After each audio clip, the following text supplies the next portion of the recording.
Open innovation, first of all, is fresh air, an open window, open externally to look at the world and catch the best we can catch from the world outside.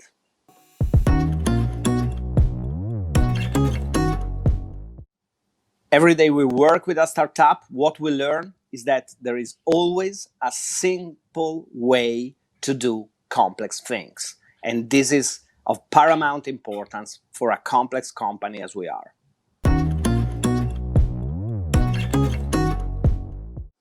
Open innovation activities are not just simple activities. Open innovation is across all our entire value chain, from exploration to retail. So let me say that open innovation at the moment is more a cultural stream that is embedded in the way we innovate in our company. So this has been the journey that we have been able to develop in the last 3 years. At the beginning, open innovation was seen as a single spot activity answering to a specific need. Now it's more about a new way of thinking and approaching the way we do business in order to accelerate the business and, of course, in order to boost and accelerate innovation within our business. So we dialogue with all our function, we dialogue with all our business, and we identify where and how open innovation can help to speed up our business. The main focus at the moment is, of course, in line with our business strategy. So basically, as you know, Eni, as all the energy company, is in a moment of transition to what we call the new energy. So we are in an energy transition journey in order to reduce the carbon emission. Open innovation, of course, is focusing in helping this business transition, finding new solutions that can help to change completely the way we do the business. And of course, we take also a particularly care and look to the safety that remain at the core of our in the way we do the business. Finally, of course, we have to take care also about the margin and the financial and economic margin of our business that definitely are shifting. So what we ask to the, let's call it more the traditional world of what we do in terms of natural resources, we are leveraging open innovation also to find new solutions that will make our traditional business more safe, with a higher integrity and definitely with a higher level of efficiency and cash generation. Those are the main areas, but I say it again, open innovation is more about the way we approach innovation and business, transversal to all our value chain.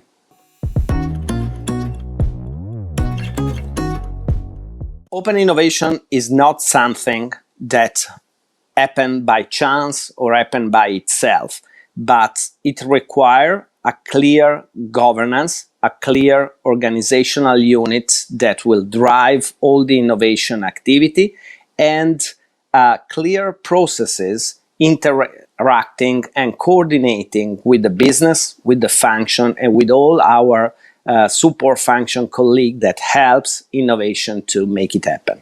Therefore, we have structured an organizational unit fully dedicated to boost the open innovation project. How we have organized it?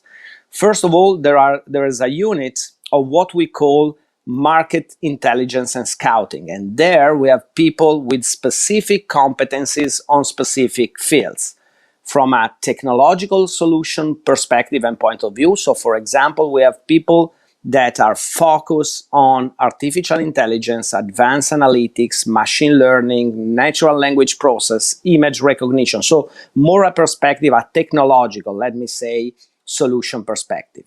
We have also people that are more competent in terms of industry or in terms of specific process. So we have people dedicated to the open innovation of the support function, or people dedicated to the industrial solution coming from open innovation that helps our industrial business, or people focus on the retail business. So the second perspective is more business-based. Then we have also a geographical perspective that attend more to another organizational unit that does what we call the channel management. So every time we receive a request from a business, or we push a request from a business, we need to understand where to look the solution. So channel management manage and optimize the geography of our ecosystem where we find the solution, or where we launch our challenge and our calls. And in this perspective, ENI is also creating a network, is enlarging its ecosystem, its innovation ecosystem, that is made not only by university or research center, but also from what we call open innovation broker, dialoguing with the startup or scale up, or also PMI. In this perspective, we are developing also a channel of what we call innovation outpost, putting people where innovation is, in the hotspot where innovation is, and typically Silicon Valley is one of the example. We have people then managing and supporting also our colleague from procurement in order to manage all the contract and all the agreement and partnership that we have within our ecosystem. And finally, within the open innovation, we are establishing what we call the hidden data lab. So a team focused in finding and generating new idea from internal and external data.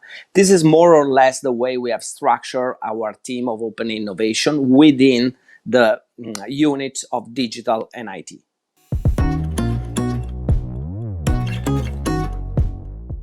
You know better than me that innovation typically is not something easy to measure. And there are several trade-offs in managing the impact of innovation, because sometimes if you privilege the impact, the innovation path you are taking is not the right one. And at the same time, sometimes if you look too much innovation for the sake of innovation, you don't have at the end real concrete economic and financial impact on your company and on the value of your company. So it's not so easy to measure. But let me say this. The first thing I think about when someone asked me about the success of innovation in our company is that I remember when we kick off the activity of open innovation in ENI almost 3 years ago, formally, and was pretty hard to me knocking on a door on a business leader and recommending an open innovation activity. It was not so easy to have the open door. But now it's pretty the opposite. So something has happened. So now we need to prioritize all the requests that we receive from our business colleague, because there are too many. And this is a very good signal of the fact that open innovation now it's part of the culture of the way we are doing business. But if we have to summarize, three major, let me say, KPI. The first definitely is the amount of innovation idea that we are able to generate. The second is the ratio between idea generation and POC or pilots that formally are kicked off and receive a budget either from the business or the central budget to start a project. And third, of course, is how many of those ideas will be able to scale up in the future, and we are scaling up of the future. These are, let me say, the three major KPI that we take care.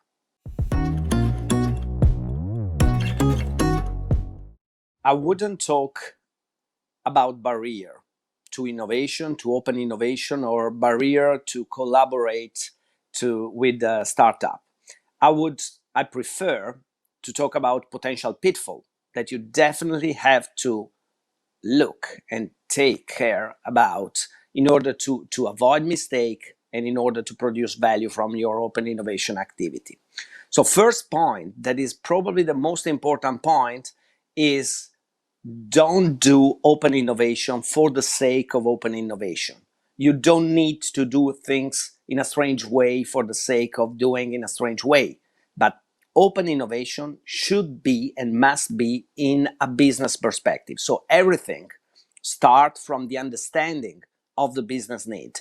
And that is the answer that you have to give to the business. So focus on the business need, focus on the business priority, and start always from the business priority, also taking care about the time frame that you have to answer to a specific business priority. And sometimes this time frame is a short-term time frame. So the innovation you have to look for should happen in your company in a short time frame. The second point, of course, is about budgeting.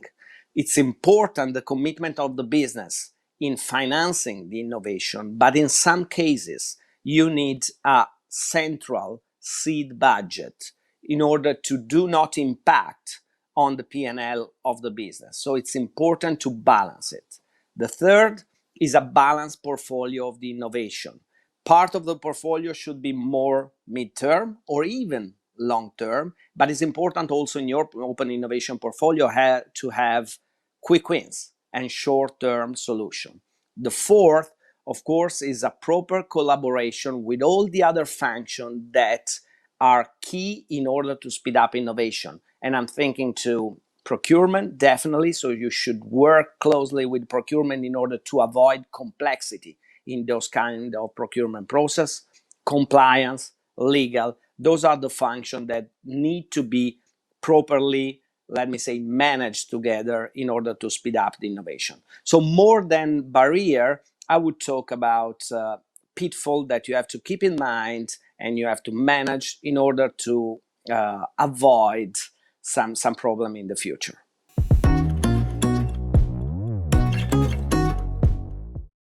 In E&I, we strongly believe that the future will be based on data. And data, I mean, everyone is saying data is the new oil. I mean, we are taking care and we are managing oil, and we were in the past an oil company. So you can imagine that the data is the new oil is definitely something we believe in. Therefore, all the area around the ability to generate more data externally, but even from the industrial IoT and sensors that we are developing internally in order to have more data and better data, it's an area important. But then the next step, and probably the most important area we take care of, is what we can do with those data. So all the area of artificial intelligence, machine learning, deep learning, natural language processes, robot process automation, image recognition, those from a technological perspective are the areas that we are taking a lot of care, because data can create value if properly managed, if properly understood, and can create value along all our value chain, in human resources, in compliance, in procurement, as well as in exploration, in reservoir, in upstream, downstream, and all our business down to the retail. So that is one of the most important area. In the industrial perspective, another area we are pretty interested in is about robotics and automation. Not only because through robotics and automation, we will be more efficient with a better quality in developing some specific operational activities, but also because it's a perspective that may enable us to even increase the safety of our people and the safety of our plants.